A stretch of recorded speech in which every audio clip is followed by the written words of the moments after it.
Hello and welcome back to Catholic Cinema Crusade. I'm Nick Olzik. And I'm Violet Olsick. And today is episode 48, and we're talking about our 5 films we missed last year and our most anticipated films of this year. So stick around.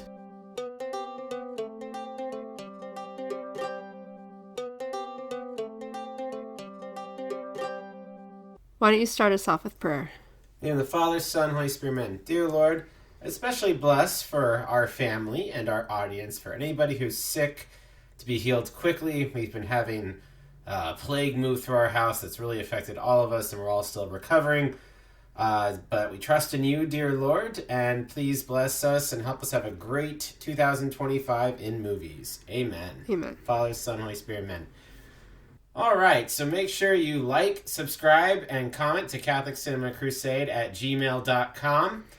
First of all, we'll talk about what we've been watching. So what have we been watching, Violet? Well, we've been watching some more Bourne movies. That's right. So we started, I think we talked about the Bourne Identity on the last one. I think so, yeah. So we got through the Bourne Supremacy, the Bourne Ultimatum. We started Bourne Legacy, and I think we're in the middle of that right Yes. now. And they've been really good. They're one of the better kind of action series from the 2000s. Especially the Bourne Ultimatum had some really fantastic action scenes. It won the Oscar that year for Best Editing and Best Sound Design. I think it really deserved those. Probably the last 15 minutes or so. Yeah, that was really intense. Lots of topsy-turvy stuff, little this, little that. Bourne Legacy is kind of a departure for the series, but it's actually intriguing me. I'm really interested to kind of see how that progresses. So we'll see. We also saw Daily Wire's new documentary, Identity Crisis. That's right. Kind of a spiritual sequel to What is a Woman. The first film obviously focused on kind of the definition of a woman and kind of an introduction to the transgender movement. This focuses much more squarely on the phenomena of transgender medical procedures that are done on children, specifically looking also at the detransitioner movement. It was much more focused and less entertaining in the sense that there wasn't kind of the fun trolley spin that Matt usually puts on his stuff, but a much more informative focus, I would say. Yeah, I mean, I love the variety of people they featured in the documentary. They had a nice arc with the dad who's lost custody of his son. But I felt like the second half was kind of all over the place. I felt like the first half was a really good setup, and then the second half, they just kind of threw a bunch of stuff together. Mm-hmm. Some of it made sense the way they told it, but some of it, like there was that one dad they threw in at the end, right? And I'm like, man, I wish they had put him more in this movie because he was so great. He had such a great speech at the end, and he actually had a happy ending where he got full custody of his kid. So that was kind of the main flaw, was just kind of they put so much in that I felt like by the end it was a little too much. But I just loved all the people they featured: Riley Gaines, Chloe Cole, all the big names in the anti-mutilation movement. Yeah, it was. I mean, it's a hard documentary to watch. I'm not a big fan of, just documentaries like this that are very brutal and upfront and show you footage of medical procedures. It makes me very squeamish. But at the same time, you need to document that because that gives a very raw, unedited look at why, this is so terrible and what it can really do to a person permanently. And then the last little thing I'll just blurb on, this isn't really something we've been watching, but every year I do a prediction and choices for the Academy Awards. This is just award season in general. You had the Critics' Choice, the AFI, the National Board already. The Golden Globes were last week. They had to delay the Academy Award nomination announcements twice because of the LA fires to make sure people were voting. So you can go read that on my website, my choices and predictions. My predictions, as most years, were about 85% correct. Unfortunately, with all the kind of pre-Oscar shows they have now with the Critics' Choice, the National Award Review, it's pretty easy to guess. And there weren't really a lot of surprises. What I was really happy about was The Wild Robot got 3 nominations, which was my choice for the best film of the year. So it's probably a shoo-in to win Best Animated Feature, which is great. The Wallace and Gromit movie was also nominated for Best Animated Feature. There were lots of good nominations in categories I thought were really good. Nosferatu picked up a bunch of the creative nominations like cinematography and art design. So did Dune Part 2, which I really liked, in addition to Best Picture. Like most years, again, I don't get out to the theaters a ton, and when I do, it's usually for kids' films, so I missed quite a few of the films that were nominated. But again, there wasn't anything that I would consider an absolute shocker. Of course, the thing that everybody's talking about right now is Emilia Perez, which won 13 Academy Award nominations, despite the fact that nobody liked this movie. Like, I've been reading these reviews looking for someone who's like, this film deserved it. This film deserved. Every single person, left, right, center, just has been trashing this movie. And so I'm wondering, like, what in the world? Why are people voting for this? It's going to be interesting because I can see a scenario where this Bachelor has been so bad that it's actually going to really underperform on the ceremonies itself. But I could also see the flip side where it's like everybody's beating up on this film and it's really important that this film wins everything humanly possible, so we're just going to vote for it for everything. I could see that happening either way. I haven't watched the Academy Awards since 2016. I'm not that invested in them. You can read my article, Roast Beer at the Oscars, which is, in my humble opinion, probably one of the 5 best things I've ever written, where I talked about why I thought 2016 was the year it really jumped the shark, and everything after it has just been really, really bad. Even though some good movies have done well, just as an award show, they have to completely revamp how they do this in order for it to have any kind of cultural credibility. But there you go. Okay, so let's get to, first of all, 5 films from last year we wish we would have seen, but have not. So the first one, these are not in progressive order, like the least I want to see to the most. They're just 5 films that I thought of from the last year that I want to see and might see, but just didn't get around to. So I did not count how many were on my list, so I only have 4 for each. That's perfectly fine. I have 5 just because that's what we did last year. So, and then we can just kind of bounce off each other. So my first up is a really big musical production, and that is Wicked.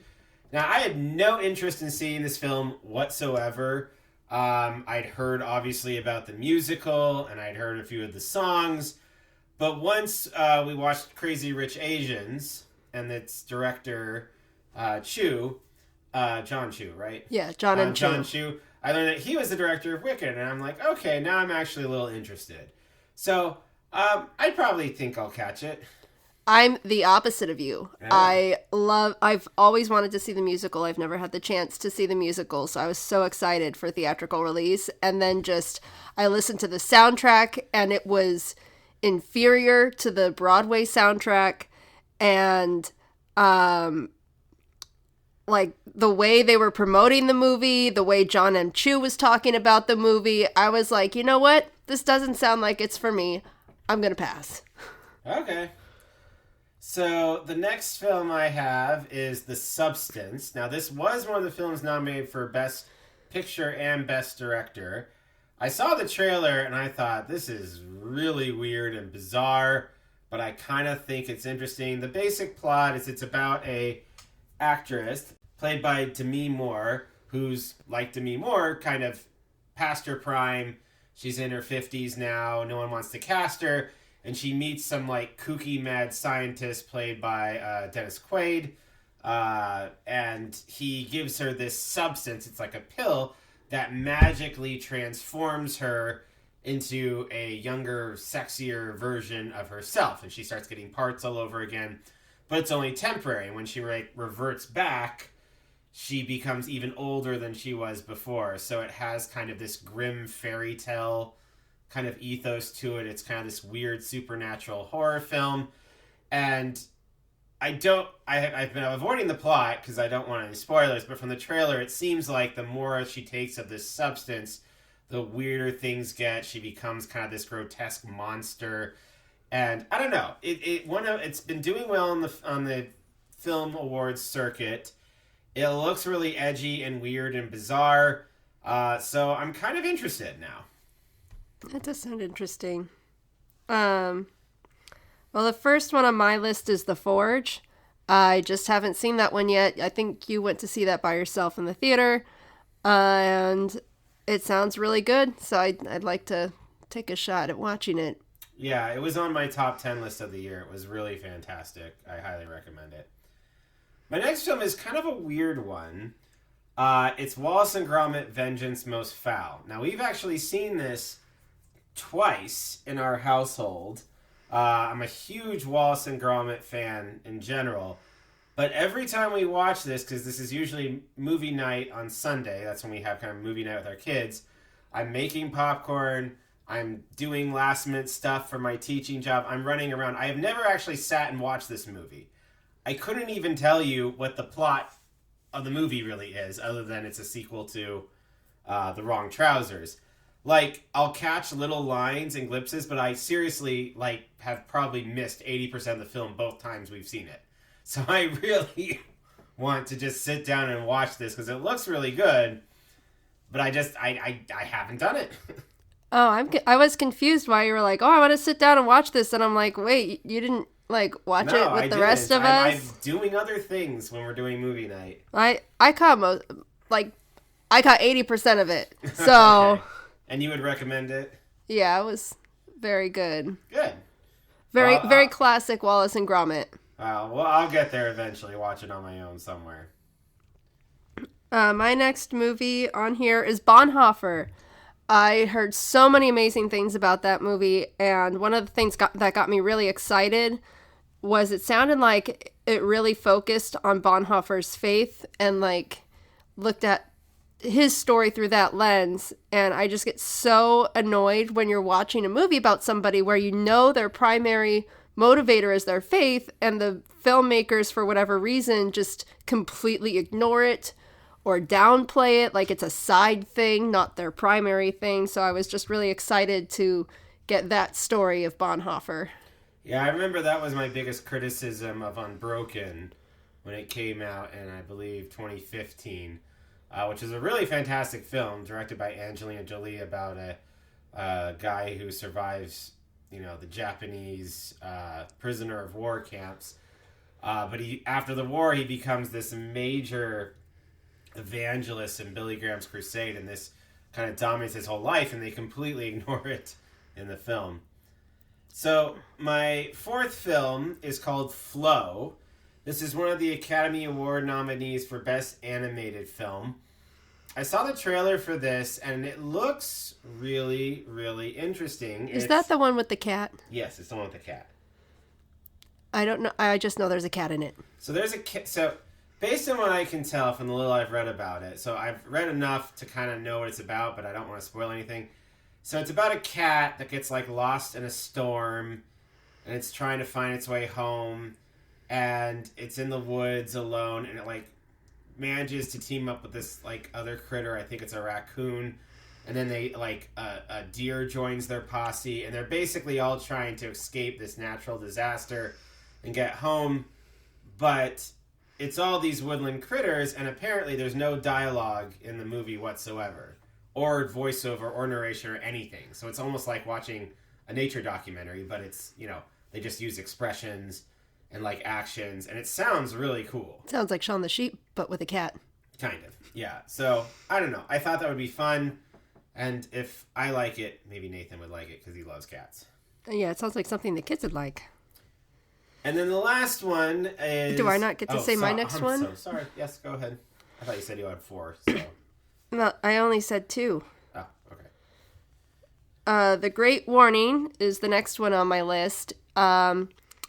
It's a documentary about it's loosely based off the book The Warning, by Christine. I'm forgetting her last name. It's not a direct like adaptation of the book, but it's about the same subject matter, and they cover some of the same people. But then there's a lot of stuff that's not in the book. It's a super super super indie movie. It's Mexican, I believe, was where the studio is out of. It's out of Mexico. I think it played in theaters in the U.S. for like 2 weeks, and the closest theater was like 2 hours away from us, so I didn't get a chance to go see it. So I keep waiting for it to show up on Angel Studios or for rent somewhere. So hopefully this year I'll have access to The Great Warning. Okay.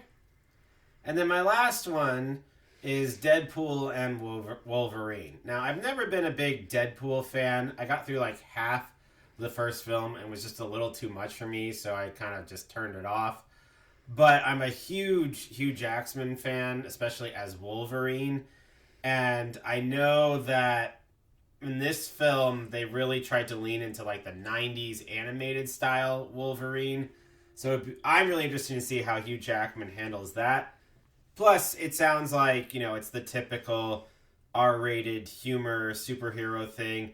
Again, I'm not totally into that, but I'll watch anything with Hugh Jackman as Wolverine in it, and I'm really curious what he did in this film, and so that's why I kind of want to see this one. Yeah, I'm not a fan of Deadpool, so I was like, I really just don't like Deadpool. I really like Wolverine. I really don't like Deadpool. And then I had completely forgotten that this movie came out this year. And like I just put this in as a filler because like I kind of want to see it. The Kingdom of the Planet of the Apes. I just like the original Planet of the Apes, and I've kind of liked the reboot. I thought some of the things they did were interesting with it, so I just kind of want to. This is just one of those things where I was kind of more of a placeholder. There wasn't a whole lot. Although now listening to your list, there's a couple more movies that I think I might add to my list. Okay. But Kingdom of the Planet of the Apes, that was one that I had like heard of and forgot came out this year or this last year. Yeah, so. I forgot too. All right. So now we're looking forward into 2025. Some of the films we had from last year we did go see. So we saw Nosferatu together, which was on my list. That's the only one I remember that stands out.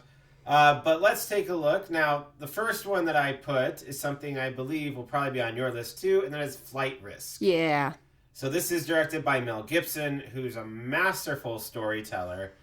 And it seems like takes place on this tiny, like, 2-passenger airplane. It's about I believe a lawyer who's taking a witness in like a mob case, to court, and she has to guard him. And so they take this small little plane to fly to the court proceedings. But of course, it turns out the pilot is actually an assassin. So they have to subdue him. And then she has to fly the plane and save the guy who's testifying. And it's one of these things where it's like 3 actors, small location, high risks. That's really hard to pull off, but if someone could do it, it's Mel Gibson. Yeah, Mel Gibson. Yeah. So it's going to be a really wild ride, not to use too much of a pun, but I'm really looking forward to it. Yeah, that's definitely on my list. We saw the trailer for that before Nosferatu, and I was like, Mel Gibson, Mark Wahlberg, yeah. So the next one is something that I think my kids are a lot more excited for, but I'm actually interested too, and that is something that we're probably going to see in the next week or two, and that is the Dogman movie. So that actually comes out this weekend. It's a great series. My kids absolutely adores it, especially my second youngest son. He really loves Dogman. It's kind of if you say it on the face of it, it sounds creepy and weird that it's about a policeman and his canine unit who are attacked by a villainous cat, and he sets off a bomb, and the policeman's head is dying and the dog's body's dying, so they take the dog's head and they put it on the policeman's body to save them both. and that makes Dogman, which sounds awful, but again, because it's like a kid's comic, it just kind of works. And the humor is really funny, and the animation looks good, and Dave Paley's probably one of my favorite children's authors. So yeah, this is going to be a really fun little romp. Yeah, it wasn't on my list, but, you know. Yeah, looks like Dogman. It looks... Yeah, they definitely got the look right. Next one is the new Superman. The trailer dropped a month ago, maybe, and it looked awesome. Just gotta say, it looked awesome. And then they got the dog in there, so... I'm gonna be honest, the dog is why I didn't put it on this list.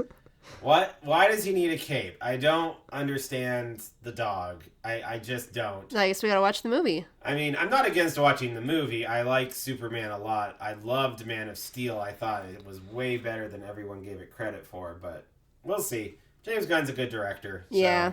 He did really well with Guardians of the Galaxy. Yes, he did. So my next one, which I'm really excited but a little sad over, is Gabriel and the Guardians. This is the new TV show that's coming to Angel Studios. It's an anime style show about the angels in heaven, and it's them fighting demons, and it takes place during the book of Genesis when humanity's just getting started. And the reason I'm super excited is because it looks amazing and awesome, and an otherworldly animated adventure with the angels just sounds so cool. The reason I'm slightly bittersweet about this is it almost follows exactly the plot of a screenplay that I wrote in college that I'm very proud of because I got nominated for like the best screenplay award for my university when it came out, and then it got a couple of awards at some small little screenplay festivals, but never really went anywhere. So this screenplay basically is the story of salvation from the perspective of St. Michael the Archangel. And I did. I framed it like an action adventure film where Michael's up in heaven, and he's basically like God's prime minister, and he wears a suit, and he walks around, and he, barks orders, and he has different ranks of angels going and doing things, and Satan is trying to trip him up, and Satan sends the asteroids to kill off the dinosaurs, and then Jesus is there, and he has to protect Jesus. Like, it's not the same story, but it has a really similar, vibe. Action, adventure, otherworldly, supernatural.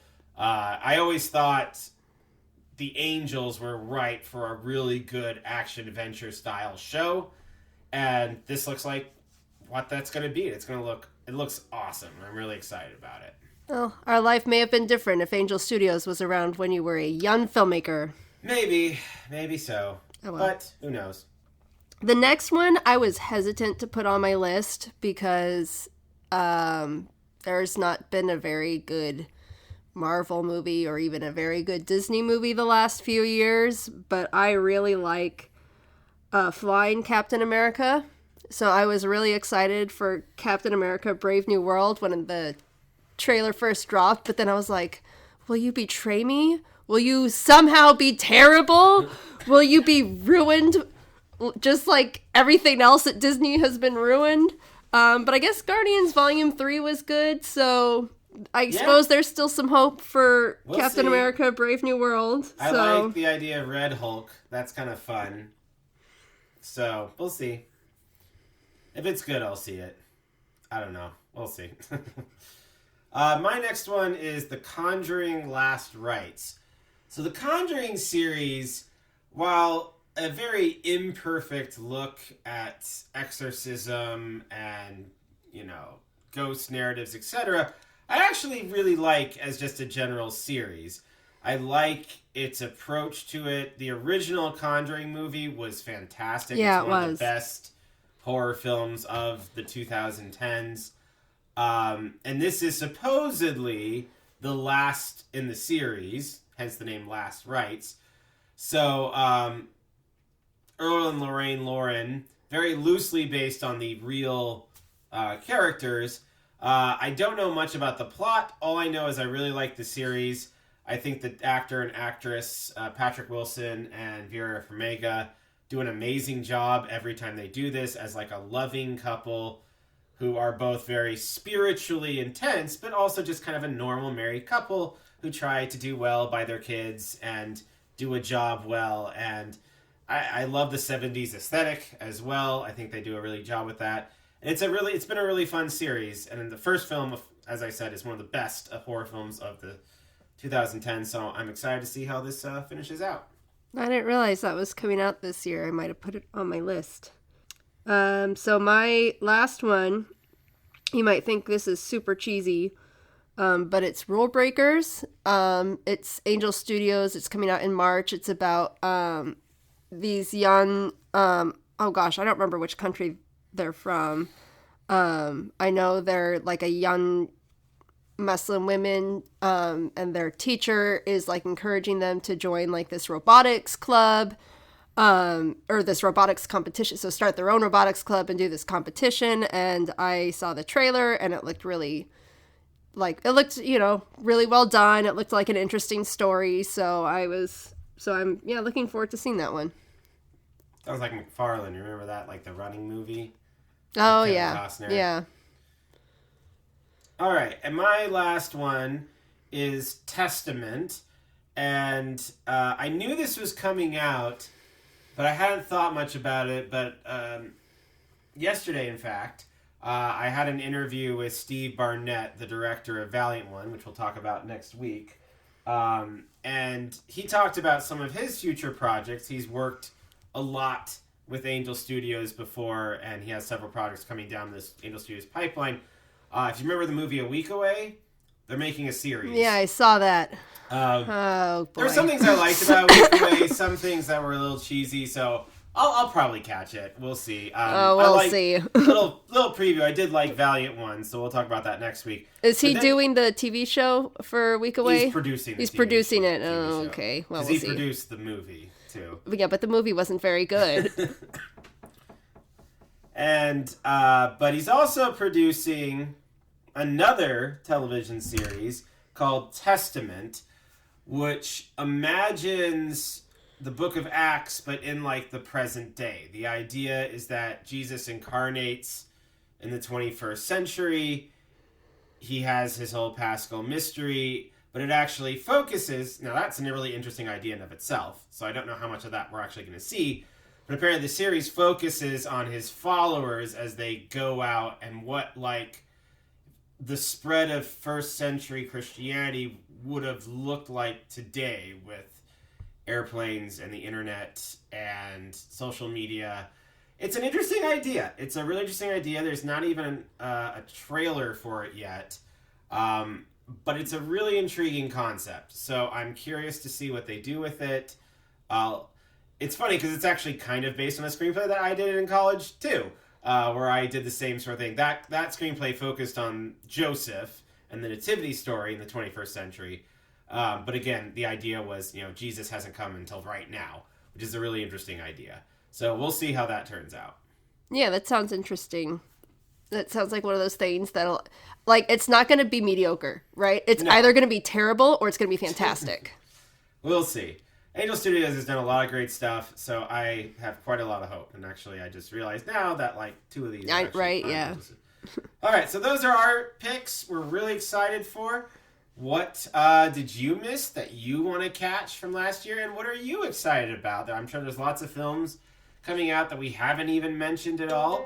So let us know at CatholicCinemaCrusade@gmail.com what you're interested in seeing this next year. Or leave a comment with this podcast episode. Leave a comment with the podcast. Please stay tuned, like and subscribe, and we'll see you next week for our next film. Thank you. You said Valiant One was next week, right? That's right. Yep. Valiant One is next week. I got to talk to the director, so we got some insights. Yeah, you'll have to find out how much we loved or hated that one. Yep.